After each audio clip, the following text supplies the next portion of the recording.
هيو اهلا بكم في فلوج جديد ومختلف، والمره دي مختلف عشان احنا في مهرجان القاهره السينمائي في دورته ال 44. وزي ما انتم شايفين انا بتكلم بهدوء عشان ملتزم بالبروتوكول. تعالى بس كده. ايه والمهرجان ده برعايه ميدل ايست اندر جراوند بتوع المزيكا. ما اعرفش ايه علاقتهم بالسينما اصلا، وما اعرفش ايه اللي بيحصل هنا اصلا.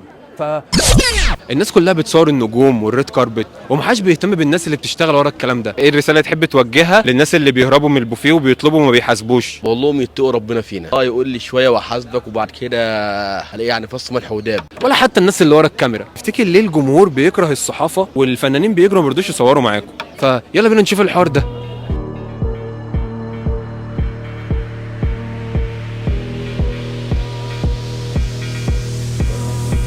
في فنان دلوقتي جامد اهو ورا، بس انا مش فاكر اسمه.